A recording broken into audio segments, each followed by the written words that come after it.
Bonsoir, merci de nous suivre sur diasporatv.info. Bienvenue à ce deuxième rendez-vous de l'invité de la semaine.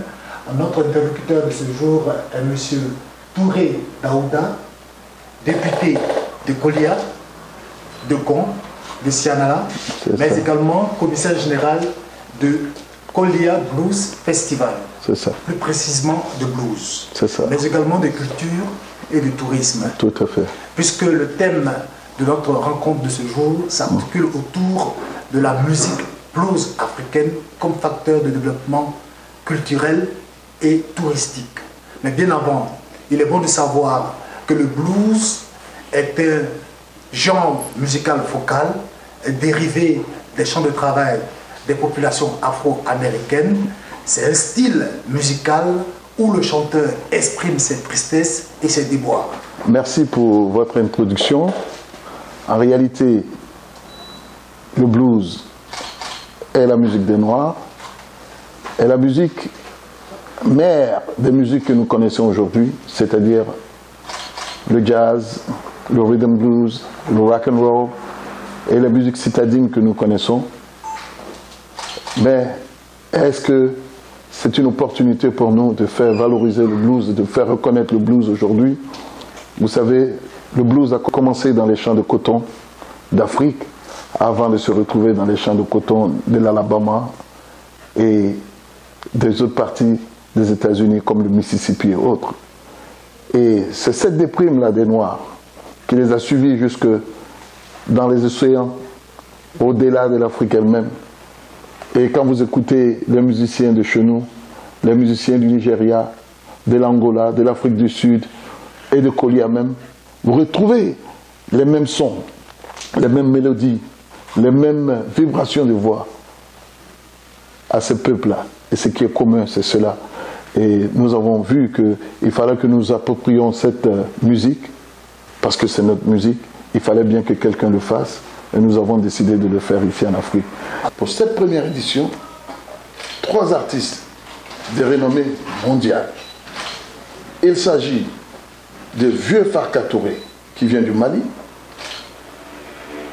qui est un très grand artiste qui fait de l'African Blues. Il s'agit de Leobot Welch, qui vient du Mississippi. Il a 83 ans. Il dit que le blues est une musique internationale et qui vit chez nous. Nous avons comme invité un Ivoirien. Et cet Ivoirien, c'est Soul Ayom. Soul Ayom, c'est un Ivoirien qui vit en France depuis près de 40 ans, qui fait du blues, qui fait du rhythm blues. Et Soul Ayom est de Mossou. Et vous allez voir, c'est un monsieur qui a du coffre, un monsieur super. Si l'on s'en tient à vos propos, est-ce qu'on peut parler de rapprochement entre le vécu des populations afro-américaines et celui des populations de Blességué ou de Papara? Mais bien sûr, quand vous regardez nos peuples, vous regardez les peuples noirs américains, c'est vrai qu'avec le développement des sociétés, les choses ont changé. Mais aujourd'hui, quand vous regardez les vieux noirs américains, vous regardez les vieux de chez nous, c'est la même chose. C'est une culture qui est en train de se perdre. Et les noirs américains sont à la recherche de leurs racines. Et nous sommes en train de perdre nos racines. Et il faut trouver un moyen pour que nous gardions ces racines-là. Parce qu'il y a des gens dans le monde qui connaissent la valeur de ces racines. Et j'ai toujours pensé que les Blancs savent ce que vaut la culture noire.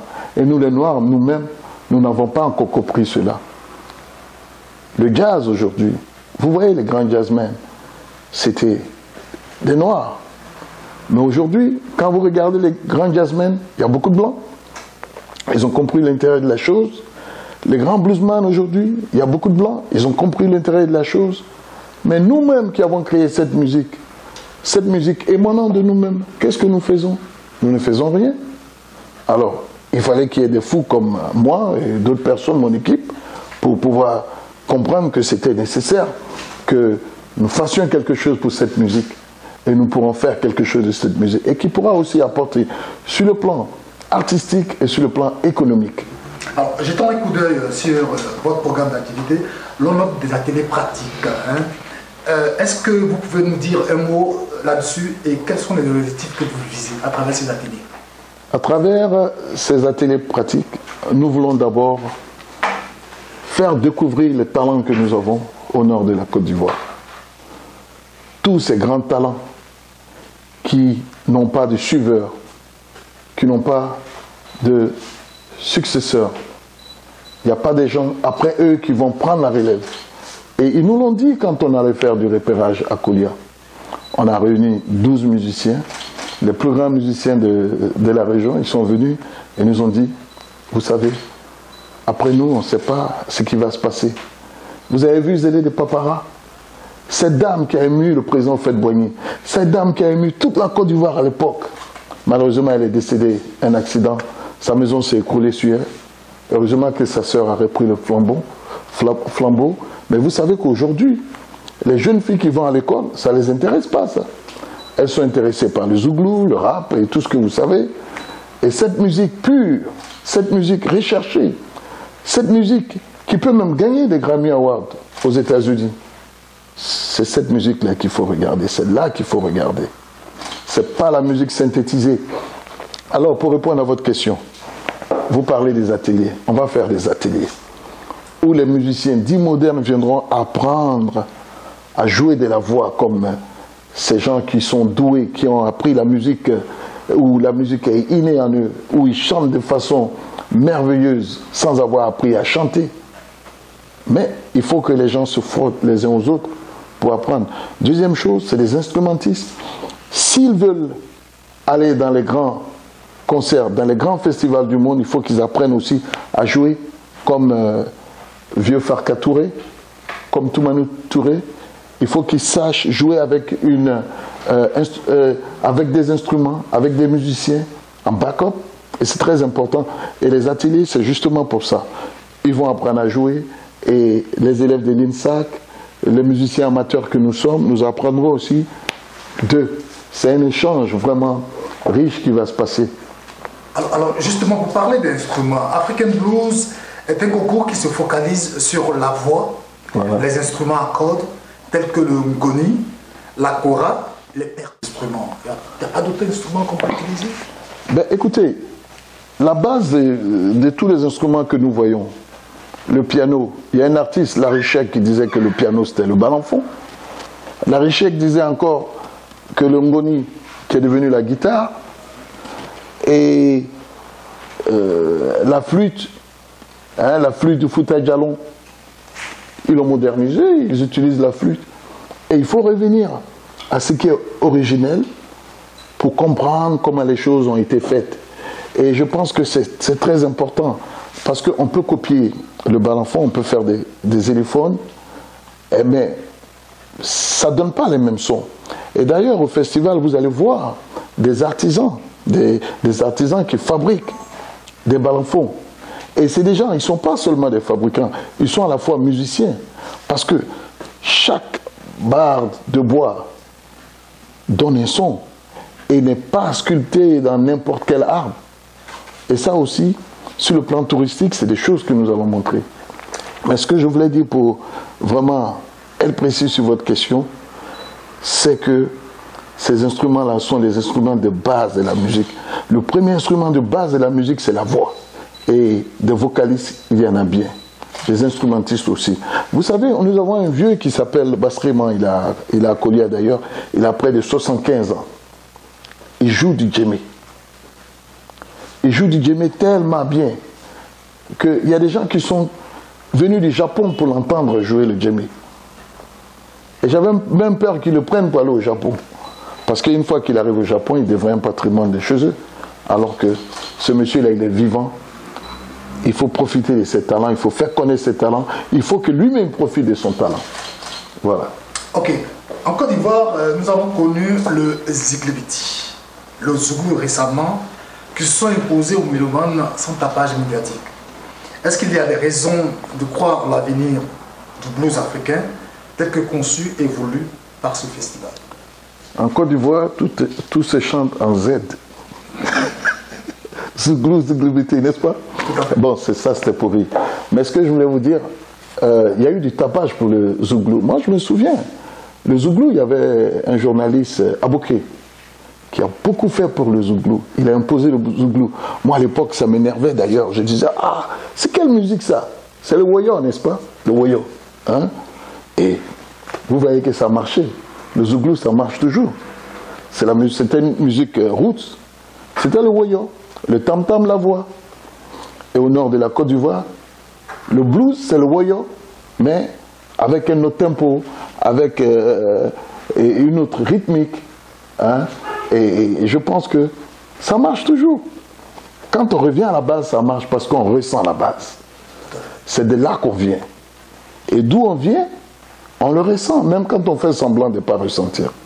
Moi, quand j'entends quelqu'un jouer au djembé, hein, mais ça rentre là. C'est comme à l'époque, on avait une musique qui s'appelait le goumbé. Vous avez connu le goumbé? Tout à fait. Et je suis allé au Brésil. Les Brésiliens jouent du djembé. Ils ont exporté le djembé. Et c'est une musique qui marche parfaitement. Alors que chez nous, le djembé, le goumbé, pardon, c'était le goumbé. Le goumbé a disparu. À l'époque, quand on était tout jeune, il y avait des orchestres de goumbé partout. Il y avait des orchestres de goumbé à Trècheville, à Djamé, et partout à Odini. Et ces femmes-là qui chantaient, c'est les mêmes femmes-là qui chantent aujourd'hui que vous écoutez les Mawa Traoré et tout ça, avec les instruments. Mais c'était du goumbé. Et le goumbé, quand vous allez au Brésil, vous allez entendre le goumbé. Ça ne s'appelle pas le goumbé, bien sûr. Mais c'est une industrie. Hein. Revenons au thème. Voilà. La musique afro-américaine, le blues, en tant que facteur de développement culturel et touristique. Comment vous voyez, comment vous percevez cela au niveau de Kolia? Au niveau de Kolia, imaginez que tous les 2 ans, on fasse un festival de blues à Kolia. Un festival de blues qui va drainer entre 3 000 à 5 000 personnes, dont la moitié des étrangers, des gens qui viennent dépenser, des gens qui viennent faire du tourisme. Profitez de cette musique, de la culture pour voir d'autres choses.